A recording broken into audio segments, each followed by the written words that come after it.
Okay, so welcome back to this next video in which we are discussing cutaneous nociceptors. Okay, so we've discussed that cutaneous nociceptors all have their cell bodies within the dorsal root ganglia, okay, and then they have a peripheral axon which will extend out to the portion of the skin which they innervate. And then they also have a central axon which then goes into the spinal cord. And basically, action potentials which are propagating up the peripheral axon will then propagate on through the central axon and will then send the signal into the spinal cord. Okay, so we now want to see where these central axons are going to get to in the spinal cord. And for this, we need to discuss the rexed laminae, which is basically a way of dividing up the grey matter of the spinal cord. But before we do that, let's just discuss something else. So basically, this portion right at the back of the ventral horn isn't actually grey matter at all, okay, and it's not actually part of the, dorsal horn I should have said, not ventral horn.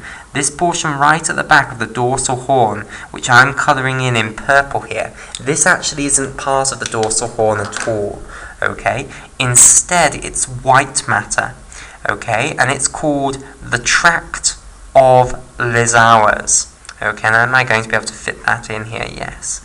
Lissauer's.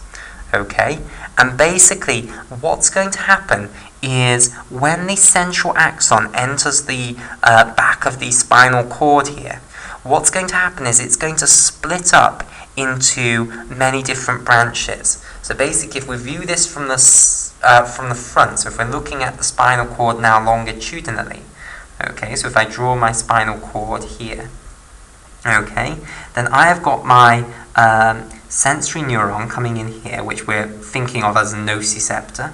Okay, it's coming in, and basically it's getting to the back of the spinal cord, and then what's going to happen is it's going to start branching off, basically.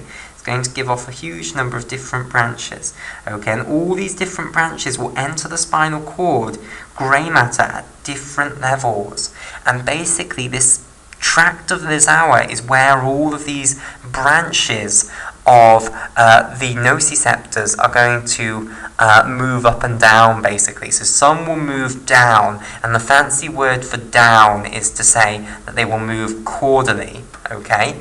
And some will move up, and the fancy word for moving up is to say that they will move rostrally.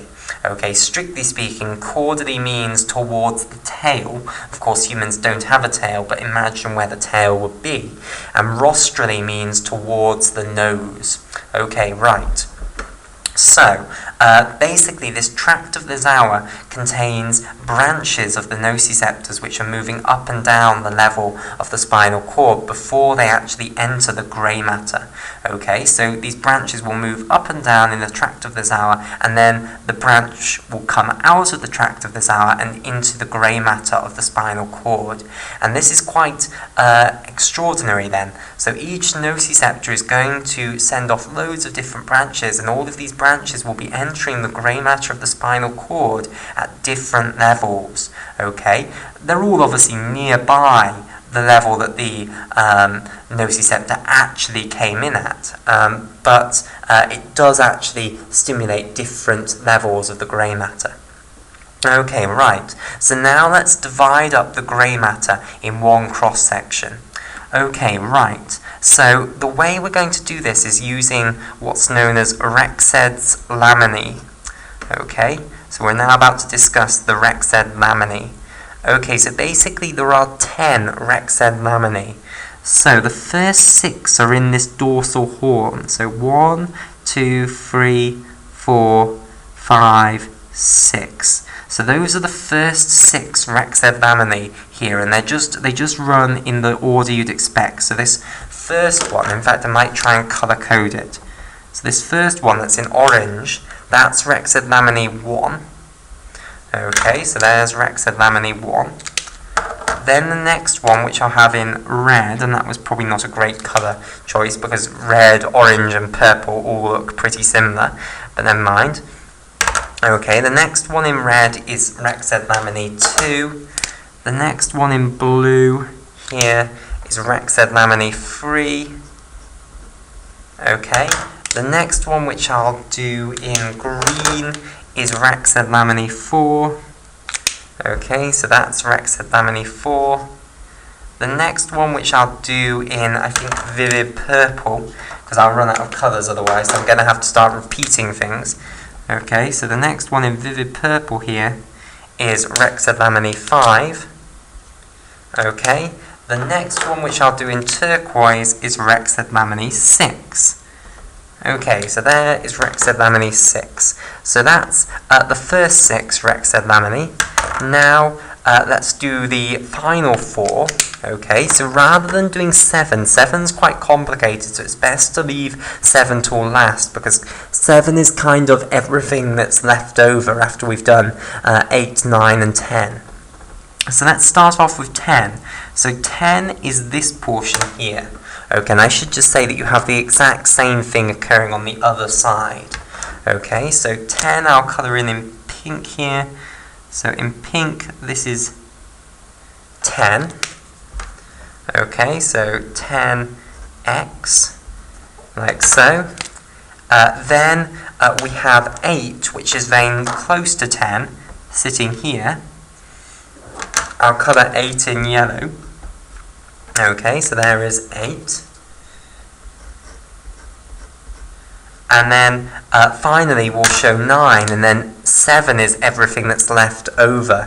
Okay, so 9 is now 3 little dots here, here, and here. Okay, so we'll have 9 in orange, and then everything that's left over here, that is 7. Okay, so then 9 is in orange here. Okay, right, so that's the division of the grey matter of the spinal cord into Rexed laminae. Right, so basically we now want to look at where the central axons, or the branches of the central axon of these nociceptors is actually going to go into the grey matter. Okay, so which Rexed laminae are these branches of the central axons actually going to go into? Well, basically this will matter as to whether the nociceptor is an A fibre or a C fibre.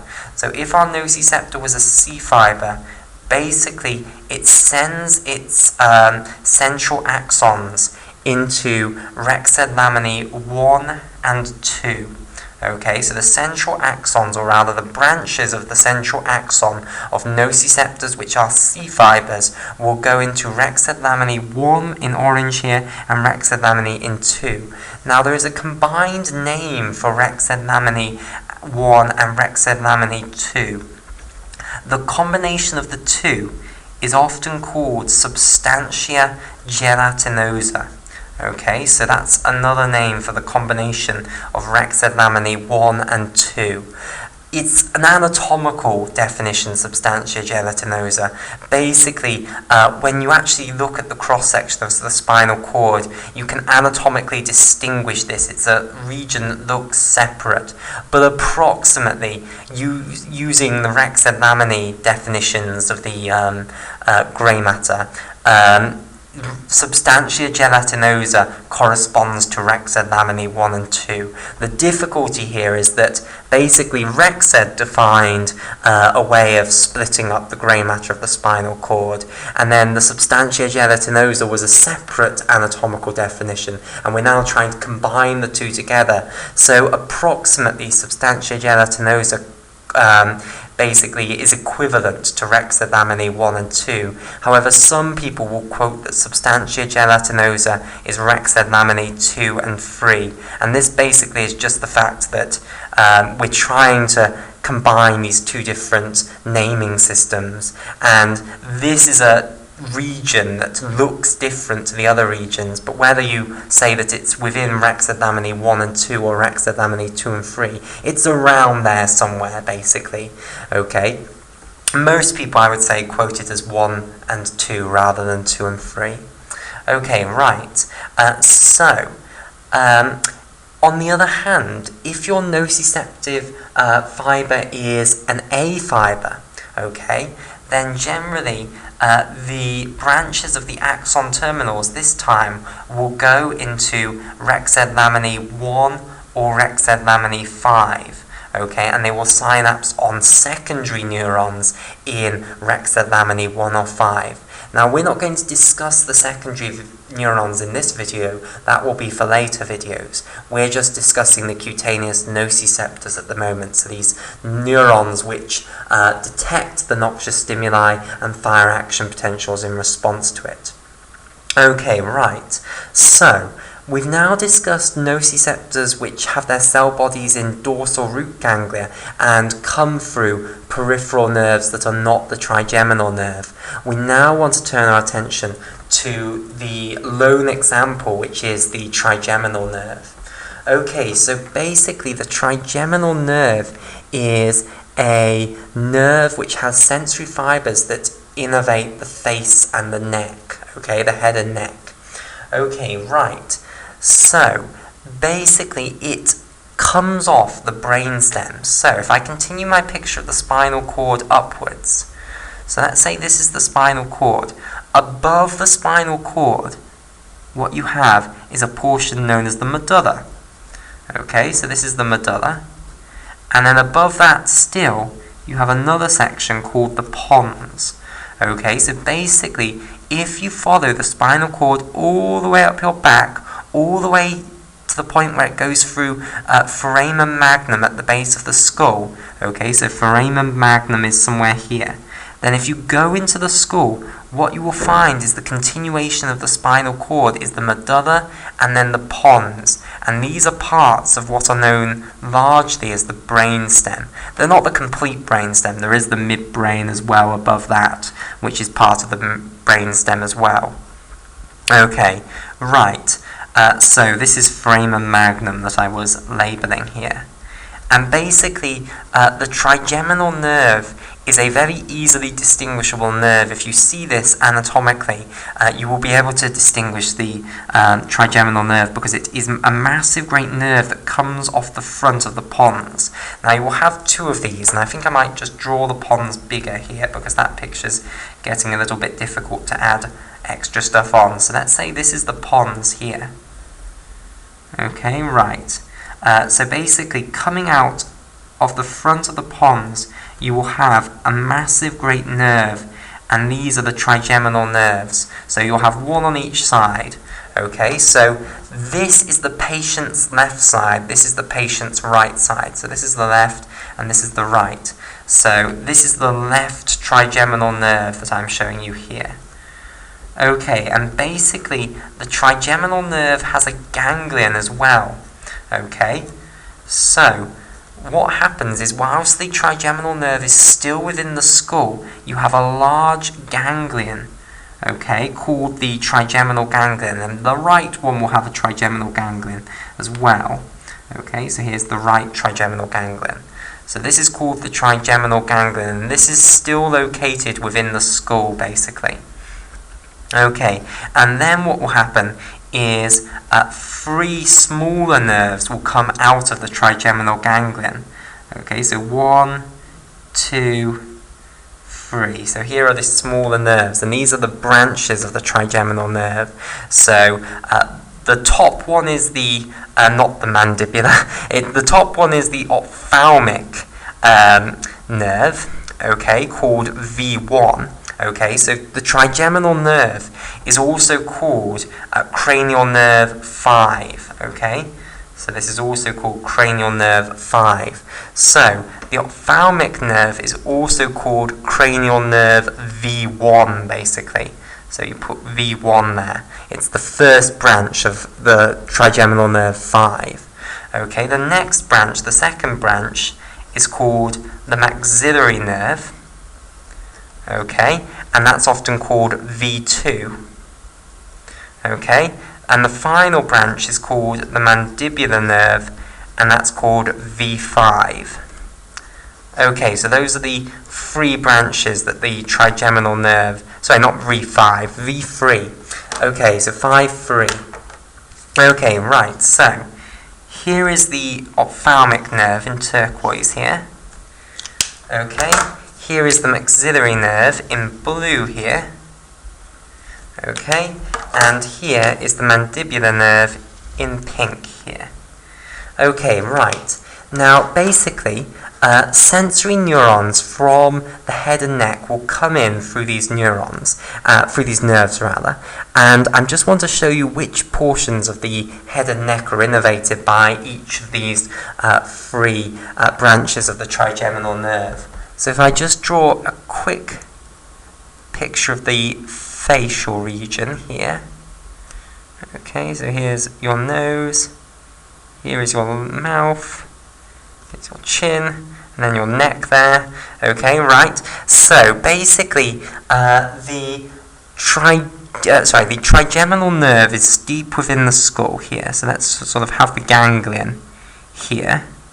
Okay, and basically the ophthalmic nerve will go off and innervate the top portion of the facial region. The maxillary nerve will go and innervate the maxillary area. Okay, so around the nose level. And then the mandibular nerve will go down and innervate the lower sort of cheek and the mandible. Okay, right. So all of them will be carrying sensory information from the face, basically. Okay, and some of the sensory information will be from nociceptors. Okay, so nociceptors can come in through these fibers. So let's have one coming in through the maxillary nerve. Okay, and basically, again, they will have a peripheral axon and a central axon, and then a single axon emanating from the cell body, which then bifurcates into these two peripheral axon and central axon. Okay, and then what will happen is the central axon will go into the pons, and then it goes down, basically. Okay, so the equivalent of where the central axons of the neurons in peripheral nerves other than the trigeminal nerves go is a special nucleus, okay, down here. Okay, and this is what's known as the trigeminal nerve nucleus, pars caudalis. Okay, so this is the trigeminal nerve nucleus, and I haven't got enough space here. Let me just right. Okay, so let me just redraw this out. So basically, we've got now our central axon of our nociceptor coming into the pons, and it's going to go down to a nucleus of the trigeminal nerve that is quite caudal and is therefore called the trigeminal nerve nucleus pars caudalis. Okay, so this is the trigeminal nerve nucleus, and it's the pars caudalis of the trigeminal nerve nucleus. Okay, and basically this is the equivalent of rexed laminae 1 and 2, or rexed laminae 1 and 5 if you're an A fibre. Okay, right. So in the trigeminal nerve nucleus pars caudalis, it will then synapse onto the secondary neuron. Okay, so basically, if you are a nociceptor within the trigeminal nerve, you will send your axon that's going centrally into this trigeminal nerve nucleus pars caudalis, and there it will synapse onto the secondary neuron. But again, you have your cell body within a ganglion. This ganglion is the trigeminal ganglion. Okay, and once again, you are a pseudo-unipolar neuron. Okay, so that now concludes our discussion of cutaneous nociceptors.